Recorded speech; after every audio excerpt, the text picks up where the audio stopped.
अरे राम जी के हाथ कनक पिचकारी, कनक पिचकारी, कनक पिचकारी, सिया जी के हाथ या बीरा या बदन होली खेले,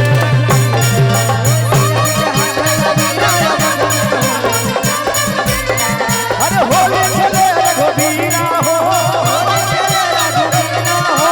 होली खेले रघुबीरा या बदन होली खेले।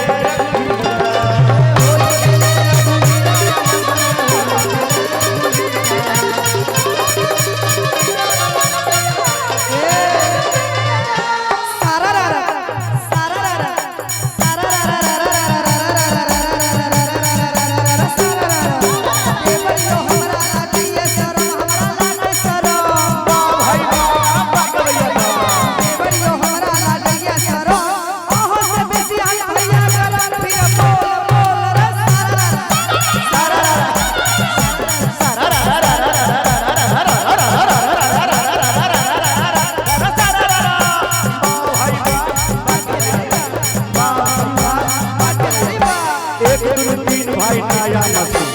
एक दूनी तीन भाई नाया मसी, अब भोरे में देखलो तो चढ़ल मसी, भोरे में देखलो तो चढ़ल मसी, आ दोपहर में देखलो तो टूटल कटिंग मुड़,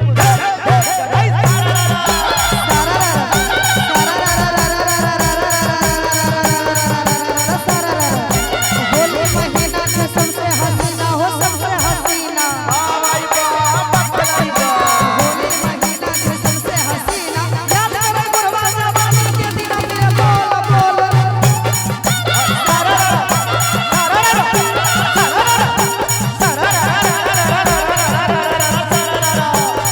भाई बा पकड़ैया बा, अरे बा भाई बा पकड़ैया बा, ए शिवा मंठा पर आज मचैया होली, शिवा मंठा पर, शिवा मंठा पर आज होली ओ शिवा मंठा पर, शिवा मंठा पर हो, शिवा मंठा पर हो, शिवा मंठा पर हो, शिवा मंठा पर शिवा मंठा पर, शिवा मंठा पर आज मचैया होली, शिवा मंठा पर।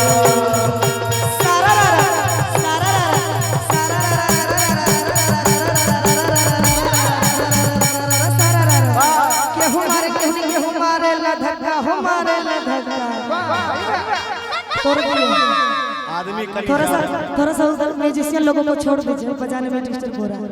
उधर उधर खाली कर दीजिए। अच्छा हमको समझ में आ गया, आप लोगों को डिस्टर्ब हो रहा है, उधर उधर उधर थोड़ा सा खाली, म्यूजिशियन लोगों को थोड़ा सा जगह दे दीजिए, आधा आधा कम से कम खाली कर दीजिए। जय हो। और प्यारा सा पुरस्कार हमारे आदरणीय प्रमुख साहेब श्री नीतीश कुमार यादव जी की तरफ से शानदार हम दोनों कलाकार के 1,000 रुपए के पुरस्कार आए हैं। एक बार जोरदार ताली हो जाए, दानी की जाए दाता जड़ भैया की तरफ से भी मनोज